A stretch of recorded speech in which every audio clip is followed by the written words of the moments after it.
કેમ છો મારા મિત્રો? સમાચાર સવારમાં આપનું સ્વાગત છે। વિડીયોમાં જોડાયેલા નવા દર્શકો ચેનલને સબસ્ક્રાઇબ કરી લો અને જૂના દર્શકો વિડીયોને લાઇક કરી દો। તો ચાલો જોઈએ આજના તાજા અને સૌથી મોટા સમાચાર।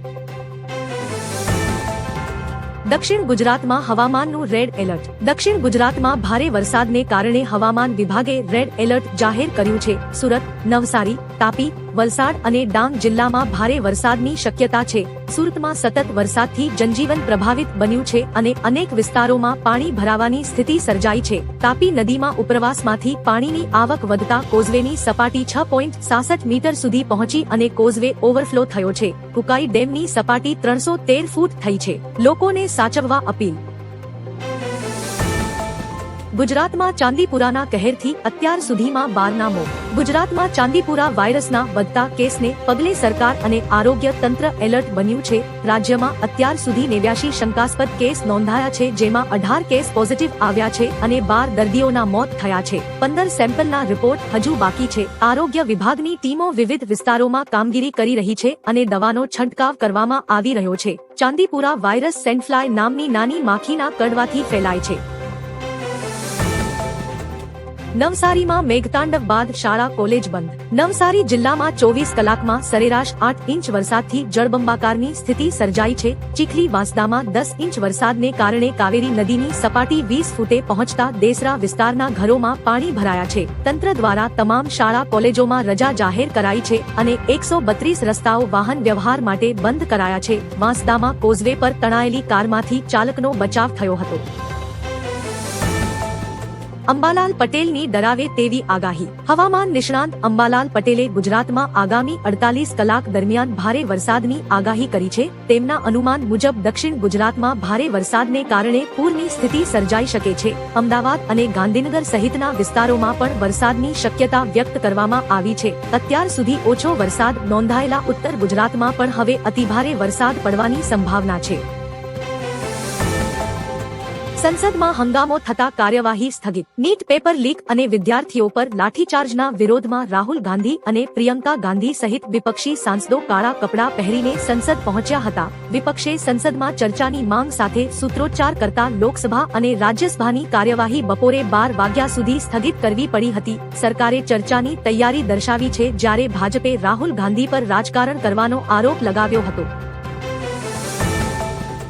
બાળકોના મગજમાં ઝેર ભરતા મૌલાનાની ધરપકડ। ભાવનગરના સિદ્સર વિસ્તારમાં ગેરકાયદે મદ્રેસા ચલાવવાના આરોપમાં 26 વર્ષીય મૌલાના સફીક મરેડિયાની પોલીસે ધરપકડ કરી છે। 21 જુલાઈએ પોલીસે દરોડો પાડી ઉર્દૂ અને અરબી ભાષામાં લખાયેલું સાહિત્ય જપ્ત કર્યું હતું। પોલીસે દાવો કર્યો કે સાહિત્યમાં ધાર્મિક વૈમનસ્ય અને રાષ્ટ્રીય અખંડિતતાને નુકસાન પહોંચાડે તેવી બાબતો મળી આવી। મદ્રેસામાં બાળકોને પ્રલોભન આપી બોલાવાતા હોવાનો પણ આરોપ છે।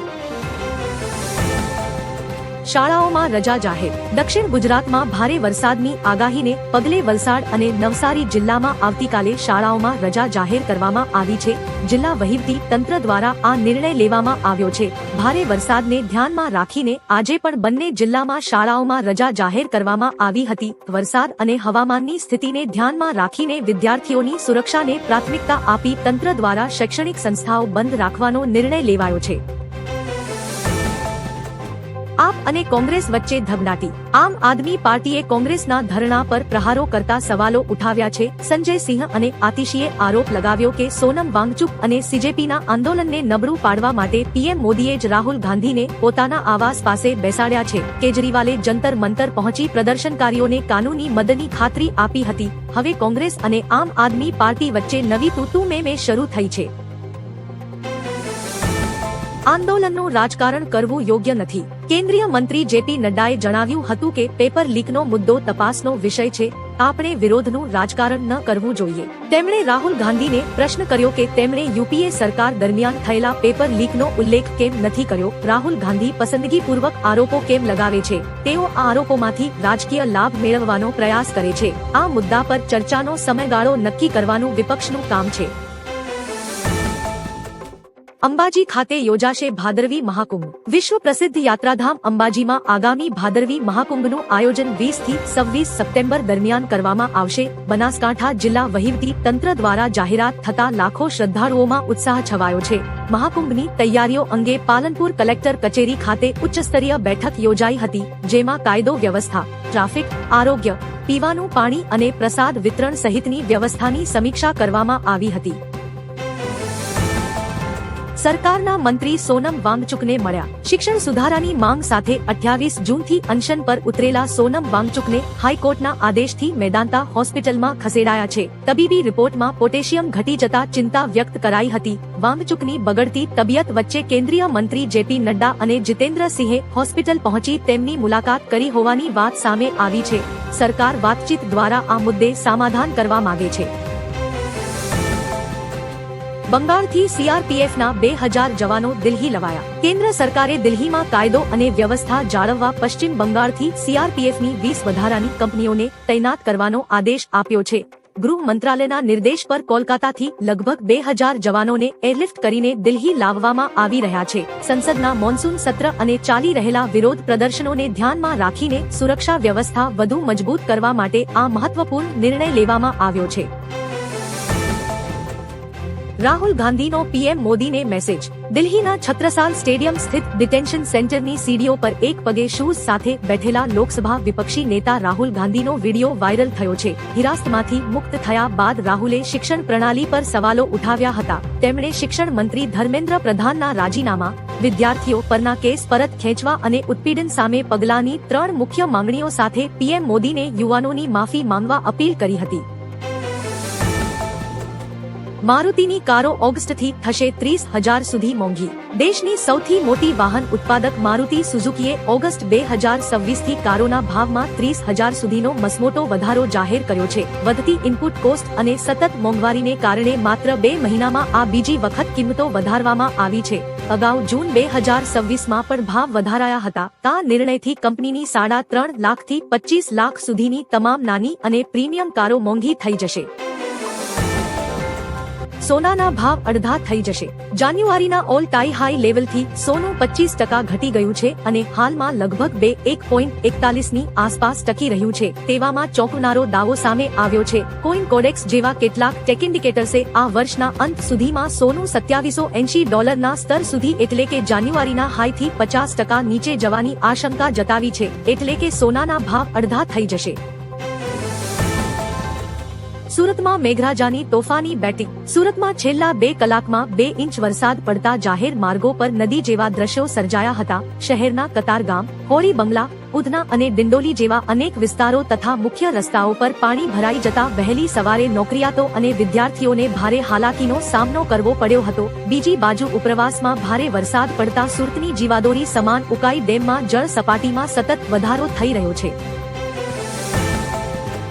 પોલીસ રાહુલ ગાંધીને ઉપાડી ગઈ. નીટ મુદ્દે ચર્ચાની માંગ સાથે વિરોધ કરી રહેલા કોંગ્રેસ નેતા રાહુલ ગાંધીને પોલીસે ધરણા સ્થળેથી હટાવીને લઈ ગયા હોવાના અહેવાલ છે.